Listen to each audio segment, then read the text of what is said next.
మీ business ఏదైనా మీ ఊర్లో promotion చేయాలంటే అది సుమన్ టీవీతోనే సాధ్యం. ఇప్పుడే సంప్రదించండి. నమస్కారం.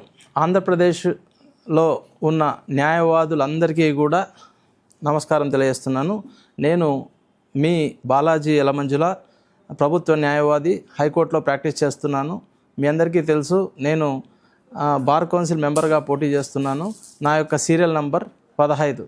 కాబట్టి మీ అందరూ సీరియల్ నంబర్ 15కి మీ యొక్క మొదటి ప్రాధాన్యత ఓటు వేయించి గెలిపించాలని చెప్పి రిక్వెస్ట్ చేస్తున్నాను. ముఖ్యంగా ఈరోజు మనము రాబోయే ఫిబ్రవరి 13వ తారీఖున న్యాయవాదుల బార్ కౌన్సిల్ మెంబర్ ఎలక్షన్స్ జరుగుతున్నాయి. ఇందులో జనరల్ ఎలక్షన్స్కి బార్ కౌన్సిల్ మెంబర్ ఎలక్షన్స్కి చాలా వ్యత్యాసం ఉంటుంది. కాబట్టి చాలామంది పొరపాటున మన యొక్క ఓటు ఏ విధంగా ఉపయోగించుకోవాలో తెలియకుండా ఓటు వేయడం వల్ల గతంలో 2018లో ఎలక్షన్లు జరిగినప్పుడు దాదాపు 3000 ఓట్లు చెల్లనివిగా పోయాయి. కాబట్టి ఈరోజు ముఖ్యంగా మీ ముందుకు రావడానికి కారణం ఏంటంటే, ప్రతి ఒక్క న్యాయవాదికి ఒక అవగాహన కల్పించాలి. మనం వేసే ఓటు ఖచ్చితంగా మన ఓటు చెల్లే విధంగా చేసి, మనం ఏ వ్యక్తికైతే ఓటేస్తున్నామో వాళ్ళని గెలిపించుకునే విధంగా ఓటు ఉండాలి. కాబట్టి ఈ యొక్క అవేర్నెస్ ప్రోగ్రామ్ అనేది ఒకటి పెడితే బాగుంటుందని అందరు న్యాయవాదులు నన్ను కోరడం జరిగింది. అయితే ముఖ్యంగా ఈరోజు ఈ యొక్క ఏ విధంగా ఓటు వేయాలి అని చెప్పేసి ఈ యొక్క కండిషన్స్ మనకు ఈరోజు బార్ కౌన్సిల్ ఎలక్షన్స్లో కండిషన్స్ పెట్టారు. దీనికి నేను ఒక స్టిక్కర్ లాగా ఏర్పాటు చేసి న్యాయవాదుల అవగాహన కోసం ఈ విధంగా నేను ఏర్పాటు చేయడం జరిగింది. అయితే ముఖ్యంగా ఏంటంటే, ఫోర్మోస్ట్ ఇంపార్టెంట్ కండిషన్ ప్రతి ఒక్క న్యాయవాది గుర్తుపెట్టుకోవాల్సింది ఏంటంటే, కనీసం 5 ప్రిఫరెన్షియల్ ఓట్స్ వేయాలి.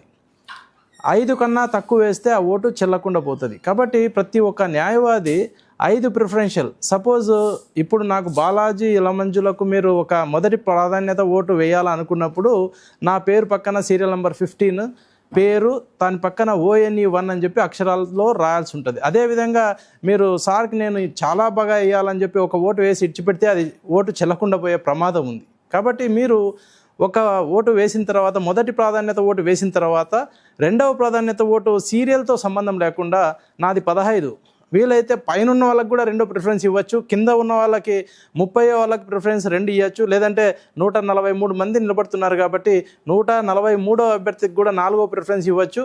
ఈ విధంగా 5 ప్రాధాన్యతలు అనేది కంపల్సరీగా ఇస్తేనే మన ఓటు చెల్లుబాటు అవుతుంది. కాబట్టి మినిమం 10 ఓట్లకు తగ్గకుండా వేస్తే మనం కన్ఫ్యూజ్ లేకోకుండా ఉంటుందని చెప్పి మీ అందరికీ నా రిక్వెస్ట్ ఏంటంటే, కనీసం 10 ప్రాధాన్యత ఓట్లు వేస్తే మన ఓటు ఖచ్చితంగా చెల్లుతుందని చెప్పి మీకు చెప్తున్నా. అదేవిధంగా మొదటి ఒక్కరికి ఇప్పుడు మహిళలు పురుషులు ఇద్దరు నిలబడుతున్నారు. అందులో మహిళకి ఒక ఫస్ట్ ప్రిఫరెన్షియల్ ఓటు ఇచ్చి మళ్ళీ పురుషుల్లో ఒకరికి ఫస్ట్ ప్రిఫరెన్షియల్ ఇస్తే ఆ ఓటు కూడా చెల్లదు. మీరు ఎవరికైనా ఒకరికి 143 మందిలో మహిళలకు కానీ పురుషులకు కానీ ఎవరికో ఒక్కరికి మాత్రమే 1 అని ఇవ్వాలి. ఇద్దరికి ఇస్తే ఆ ఓటు చెల్లకుండా పోతుంది. అదేవిధంగా 23 ప్రాధాన్యతల వరకు మనం ఇవ్వచ్చు. మనం సీరియల్లో దాదాపు మనకు ఇప్పుడు ఎన్నుకోవాల్సింది 18 మంది పురుషుల్ని, 5 మంది మహిళల్ని. కాబట్టి 23 ప్రాధాన్యతల వరకు మీరు ఇవ్వచ్చు. కాబట్టి ఖచ్చితంగా మీరు 23 ప్రాధాన్యతలు ఇవ్వడానికి ప్రయత్నం చేయండి. ఖచ్చితంగా అది ఏదో ఎవరికో ఒకరికి ఆ ఓటు, మీ ఓటు ఉపయోగకరంగా ఉంటుందని చెప్పి మీకు నేను చెప్తున్నా. అదేవిధంగా 23 ప్రాధాన్యతల కన్నా ఎక్కువ ఇచ్చినా కూడా చెల్లదు. 23 ఇచ్చిన తర్వాత మీరు 24, 25, 26 అట్లా ఇవ్వడం కూడా కరెక్ట్ కాదు. ఆ విధంగా ఇవ్వడం వల్ల కూడా మీ ఓటు చెల్లకుండా పోయే అవకాశం ఉంటుంది. అదేవిధంగా అన్నీ కూడా అక్షరాల్లో ఉండాలి.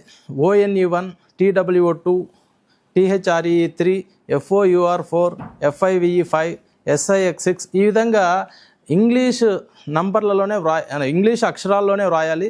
మీరు పొరపాటున 1, 2, 3 అనే అంకెల్లో రాస్తే అది కూడా ఓటు చెల్లే అవకాశం లేదు. కాబట్టి మీరందరూ కూడా అక్షరాల్లోనే రాయాలని చెప్పి మీ అందరికీ తెలియజేస్తున్నాను.